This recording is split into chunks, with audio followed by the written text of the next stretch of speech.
This is day 297. Ignorance is bliss. It occurred to me today that the worst thing you can do to someone starting out is to sit down and tell them like it is. Take, for example, a new salesperson coming into a company.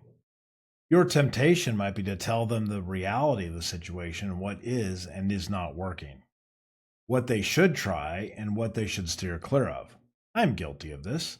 I got burned once following a certain path, so my natural instinct is to tell the new people not to follow that path. However, herein lies the folly. Your experience is never representative. Let me repeat. Your personal and individual experience is never conclusive proof of a particular outcome. Imagine someone at SpaceX telling engineers to forget the notion of using methane as a fuel source because that was tried before and was not proven to work very well. Because the culture of this company is clearly challenging these types of notions, they're getting closer and closer to having rapidly reusable rockets that will drive costs down incredibly. If this is the case in rocket science, then it certainly is the case in something simpler like sales. Just think of the audacity of someone trying to stake the claim that will not work, when all they have to back that up is their own individual experience. If a scientist at SpaceX is given permission to try things that decades of rocket scientists have proven will not work, then we certainly should ponder giving people the right to try things that we have only proven wrong once. One of my favorite lines from the 1999 movie The Matrix is when Cypher is closing a deal with Agent Smith. He says, "After 9 years, you know what I realize? Ignorance is bliss." This is a borrowed concept from a famous poem written in an older style of English in 1792 by Thomas Gray. He was a rather famous poet who attended Eton College. His poem, titled Ode to a Distant Prospect of Eton College, reflects this interesting passage as he looks on happy young people going on with their lives despite the struggles in the world around them. He writes, "Yet, why should they know their fate? Since sorrow never comes too late, and happiness too swiftly flies.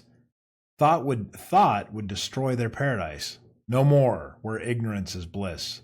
'Tis folly to be wise." Those of us who are wise are always too quick to point out to the foolish the potential danger they are about to walk into. We think this will help them avoid the mistakes that we did. However, ponder this.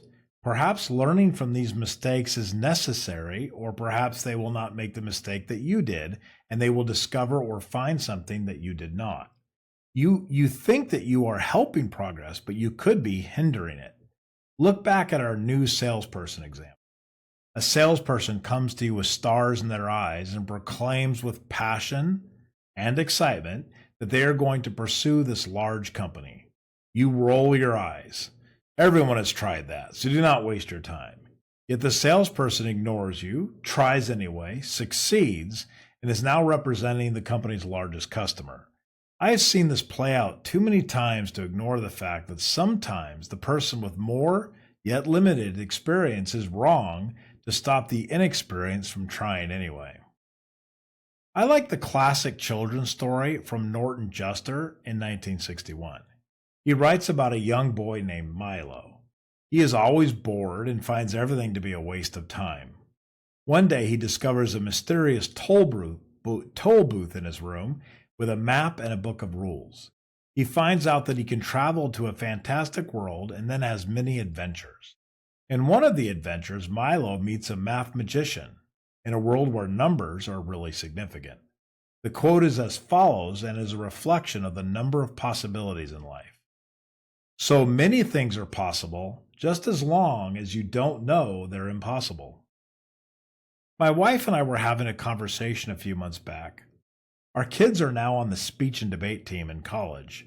This is where my wife and I met in college and were on a similar team. We were reflecting on how amazing our minds were back then.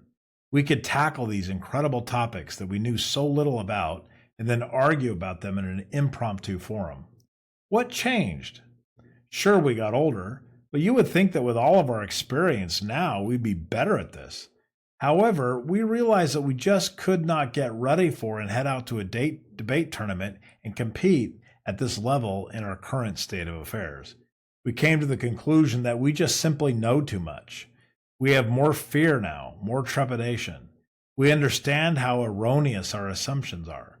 We see the many sides of an issue, and that can sometimes be paralyzing. We are no longer blissfully ignorant. We are now very much aware of our ignorance, and that creates a giant roadblock. As I watch my children become adults, I see them discovering similar things that I did at their age. I try to resist the temptation to tell them the way it is because honestly, I may not have it right after all. So perhaps we should consider when giving out our unsolicited advice that perhaps ignorance really is bliss.